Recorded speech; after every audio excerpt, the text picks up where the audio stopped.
Hi, Eden here with Nerdcore News, and we're here with the one, the only Jennifer Rubin. Jennifer, how are you today? I'm wonderful, thank you. And Jennifer, for those of who don't know who you are, who are you? I'm Taryn. I'm from Nightmare on Elm Street 3. Now, if you haven't seen that movie, I don't know where you've been, under a rock somewhere or something, but her character is one that has stood out and probably set the path for a lot of punk rock girls. Where exactly did your character come from? Did you have influence in the character? Well, the script initially was a drug addict or somebody who will die from Freddy's drug overdose. But the Mohawk came from a Time magazine. I walked by on the set and I saw a little photograph of this kind of Mohawk, and I thought that would be great for my character. And the outfit was made especially for me by Trashy Lingerie on La Cienega Boulevard. That's awesome. Yeah. I know you were definitely one of my favorite characters growing up. Well, thank you very much. Now, there was you along with several other teenagers in the movie. Mm-hmm. Did you guys actually become friends off a set also? Oh, sure. All of us are friends, and we all talk all the time. In fact, one of them's right there. And who do we have here? Ira. This is Will Stanton, And you played? Ira Hayden. Do you know who that? I am Ira Hayden. I played Will Stanton. I'm sorry. Yes. And if you don't know who he is, again, you've been under a rock somewhere. Wizard Master. The Wizard. I'm a little starstruck right now. You're nerding out. I am nerding out. That's I'm good. definitely Well, who's nerding been your out. favorite interview for your show? You guys. Oh, great. You were the ones that I was extremely excited about to come and meet, for sure. Wow, that's really nice of you. When the movie was written, did you guys have to audition for your parts, or were you guys picked for them right away, or how did that come about? I auditioned 6 times before I secured the role of Will Stanton. It Six was times? 6 times. Wow. I went back for Chuck. I went back for Chuck 4 times. And I read for Annette twice. Oh. Yes. I So, love Annette. Annette Benson is a wonderful casting director. Awesome.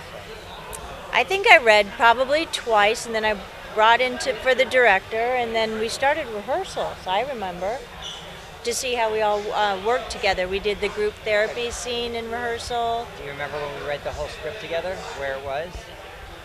Where? At the Avco in Westwood, right above the Avco at an apartment. We all had, on Sunday, we had brunch together, and then we walked over to, it must have been Chuck Russell's friend's apartment. Oh. And it was just a flat wooden floor. He brought out a recorder, and we all did our reading together. See, I still remember. That's awesome. That's awesome. I love to hear those little background stories. Now, when you guys were filming, was there anything that got to you? Did you guys ever have bad dreams yourselves from the movie? I had a bad dream this morning, actually coming here. I couldn't believe it. But my dad woke up and was kind of like, and in the dream, and it scared me. But hopefully it was just nonsense. And The only bad dream I ever had while I was working on the movie was, it was a dream of Freddie and I robbing a bank together. Oh, you did? Yeah, it was really weird. But it was a nightmare going downtown to the set. While we were shooting downtown, we were right across from the county jail. It was very scary. That was more scary than Nightmare on Elm Street. Freddie would probably actually be good backup for robbing a bank. Yeah, you're right. Right? I think he has robbed the bank now. I think he has taken the bank home. Don't quote me on that, Robert.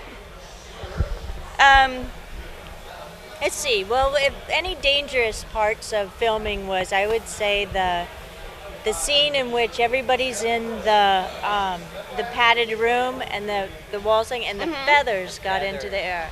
That was the only dangerous thing, I think, for really filming. Because it went into our throats and we're all breathing and Could they had have. the fan going too. Could have. Not really, but what are you going to do, right? That was actually one of my favorite scenes when the whole room filled full of, you didn't know what was going to happen and Right. where he was coming from next. Yeah. Yeah. I also like where the pig jumps off the table. Oh yeah.